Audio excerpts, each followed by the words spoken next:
সামাজিক কল্যাণে মুনাফার একটি অংশ শিক্ষা, স্বাস্থ্য, খেলাধুলা সহ বিভিন্ন কাজে ব্যয় করে বাণিজ্যিক ব্যাংক এবং আর্থিক প্রতিষ্ঠানগুলো।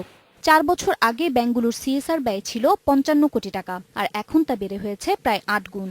শিক্ষার গুরুত্ব বিবেচনায় গেল বছর মোট সিএসআর ব্যয়ের ন্যূনতম ৩০% এ খাতে ব্যয় করার নির্দেশ দেয় বাংলাদেশ ব্যাংক। তবে অভিযোগ রয়েছে, সুনির্দিষ্ট নীতিমালা না থাকায় এ অর্থের বড় অংশই কিছু ব্যাংক ইচ্ছেমতো এবং নিজেদের প্রচারে ব্যয় করছে।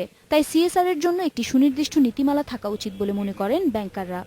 নির্দিষ্ট একটা নীতিমালার ভিত্তিতে করলে একটু ভালো হয়। তো সেই জিনিসটার হয়তো আমাদের কিছু ঘাটতি আছে। নীতিমালার ভিত্তিতে দেয়া হলে সেটা কি হবে জানেন, সেটা আরো মোর হবে, ট্রান্সপারেন্ট হবে। কিভাবে আমরা সিএসআর গুলিকে আরো বাস্তব ধর্মী করতে পারি। এখন যে সিএসআর গুলি হচ্ছে অনেকটা চাহিদা বেসিসে, এরকম একটা নির্ধারণ আসতে পারে যে সিএসআর এত টাকা, এত % of the gross profit.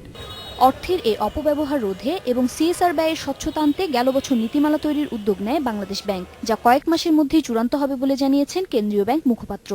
CSR এর উপরে নীতিমালার কাজ করছি। এটা একটু বিশেষজ্ঞ যারা, তাদের সাথে আরেকটু কনসাল্ট করতে হবে এবং এটা খুব শীঘ্রই আমরা ফাইনাল করতে পারবো আশা করছি। নীতিমালার ফলে ব্যাংকগুলোর সিএসআর কার্যক্রমে কেন্দ্রীয় ব্যাংকের তদারকি বাড়বে, ফলে এ খাতে অনিয়ম কমে আসবে বলে মনে করছে Bangladesh bank. Ummon Nahar Azmi, independent news, Dhaka.